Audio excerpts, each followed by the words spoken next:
Whoa, the title is kind of harsh. The title kind of hits you in the face there. But yes, fellas, your loser friends are holding you back, and that L word might have triggered you guys. I know that word triggered like a firing squad. I know that word triggered like a during drive by when I said losers.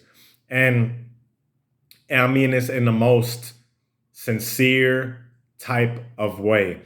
Because if you look at their actions, you look at you listen to their conversations, you listen to their viewpoints on life, it is all coming from a losing perspective. Everything is coming from a perspective that is not winning, or rather losing. So I'm gonna get into it. This is Tarik Talks. You guys could have been anywhere in the world, but you are here.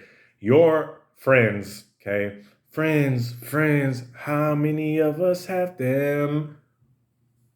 If you listen to their conversations, pay attention to what they're talking about. Is everything that they're talking about revolving how the government is doing this and how their job is unfair? You know, the same job they've been at for years and years, and you still hear the same shit every single time about how it's unfair and they hate their boss, right?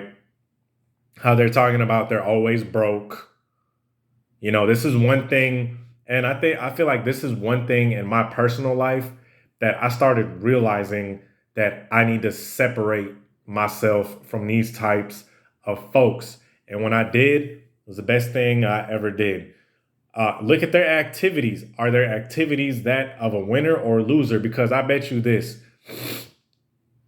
most people are hanging around other people that are always intoxicated, always trying to escape reality, always trying to go to another state of mind.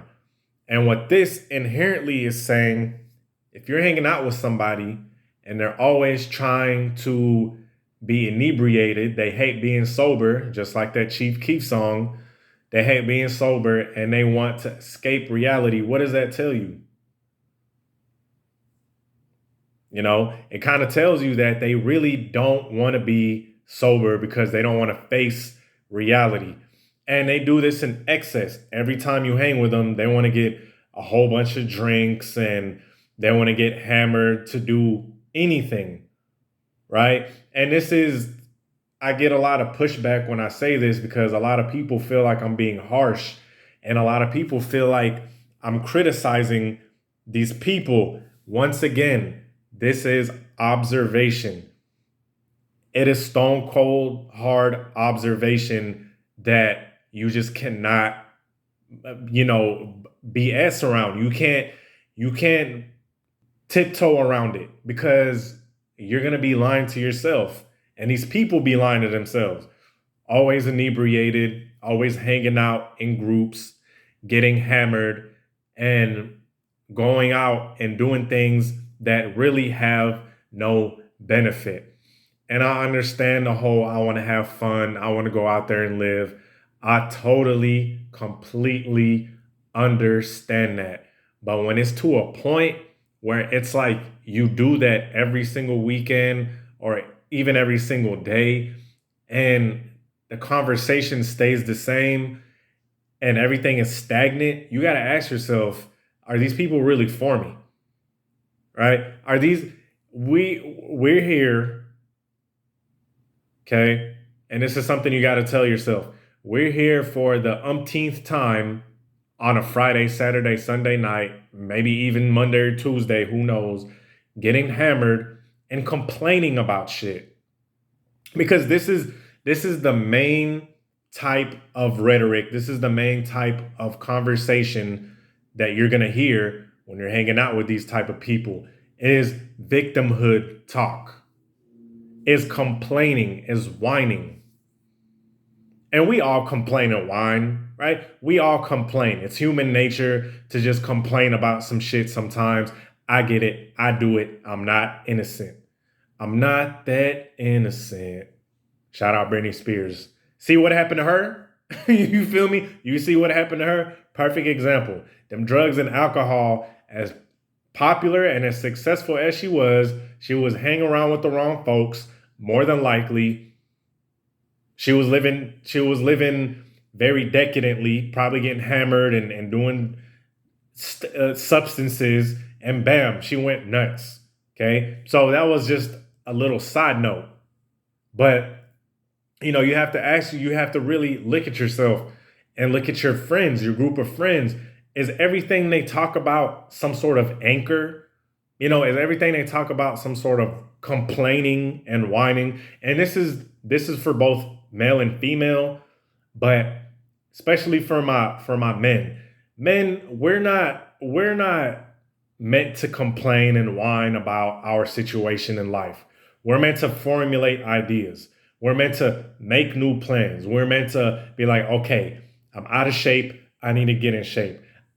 My job, I'm not doing so well in my job. I need to perform better. I'm not doing so well in my business. I need to perform better. Hey, I need to get another hobby. Hey, I want to start a YouTube. Stuff like that. Stuff that builds you up. But I bet you 95% of people are not having that conversation. The typical conversation is a very defeated, very victim based one, such as I will give you the most prominent type of conversation. And it's not really conversation, it's venting, which is a nice way of saying complaining, is talking about how miserable they are at the job, talking about how they hate their job, talking about how their boss is this, talking about how their boss has some sort of prejudice against them, has some sort of hidden agenda against them, and how they aren't getting paid and how they're broke. But if you look at the way they live, you go to their job and you spend a day with them and you see what they do. They're just sitting around, gossiping, doing the same thing that they do at home, right? Gossiping, complaining. And then they wonder why they don't go up ahead in life. Okay. Then here's another one of my personal favorites that I've been seeing since I was younger, especially if you live in the hood, man. Like, people be like, what the hell are you? I'm an Arab. But look, I'm from Houston. And I've been hearing this rhetoric for so long.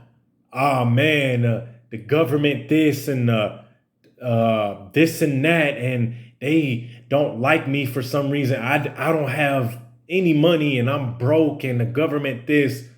Then I look at what they're doing, right? What are they doing? They're smoking.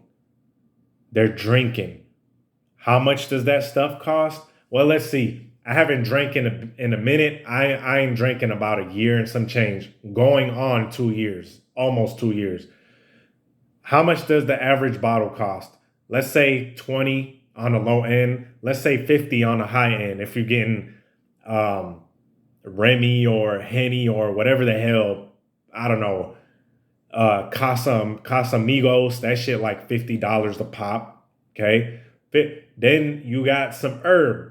Then they have some herb. That shit is that's 100 something. They stay with it. So they're spending hundreds and hundreds of dollars. So it's like, are you broke? Or are you not investing your money? Are you not putting money into something more productive? That money that could be used for a gym membership, maybe, for example, is being used on Kush, on Hydro, whatever. I don't know what mofos is smoke or whatever the hell. Pills. All type of, just anything to escape reality. And I'm just like, man, is reality that trash that you have to escape it? Like, I know sometimes it's hard, sometimes it's rough, but is it that bad that you have to constantly be high to escape it? And you got to look at who you're involved with, because their energy is going to rub off on you. And even worse, I'll tell you what's even worse than their energy rubbing off on you. They will discourage you if you try to elevate. Crabs in the bucket. See, the thing is, people that are downtrodden, people that are misfortunate due to their own actions, due to their own, uh, you know, irresponsibility, due to their own accountability, those type of people hate to see you prosper. They hate to see one of the guys or one of the girls in their friend group elevate.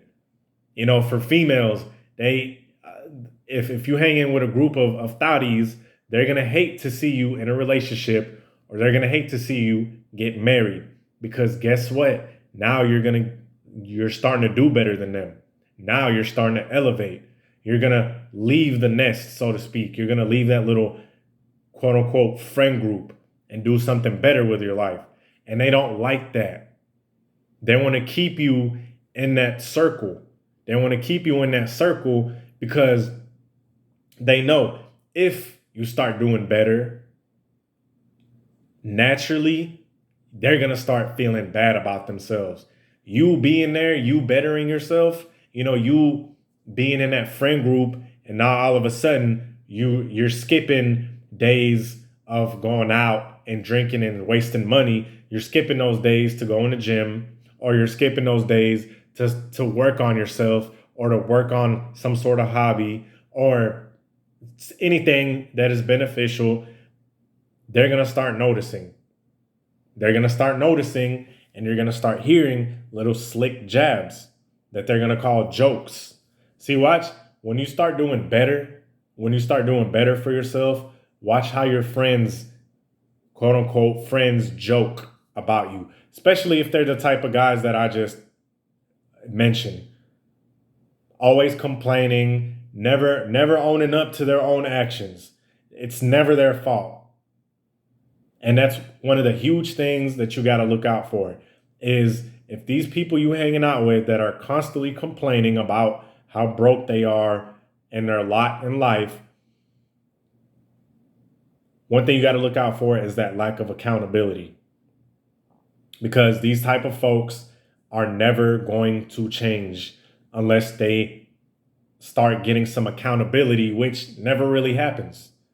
Like that. They just stay stuck in the same two-step of complaining, of saying it's everybody else's fault, blaming their parents, even, oh, my daddy wasn't there, and oh, I get it, man. Everybody has a story. Everybody has a story, but at the end of the day, especially if you a man, ain't nobody coming to save you. And those type of friends are going to hold you down, more so in a mental way as well, because they'll talk you out of doing something positive. They'll talk you out of cleaning up. They'll talk you out of not participating in BS. They're going to be like, man, that's dumb, man. You only live once. Come on, enjoy yourself. Here, smoke this blunt. Enjoy yourself. You might as well. You're going to die one day. And then you look at how they're living,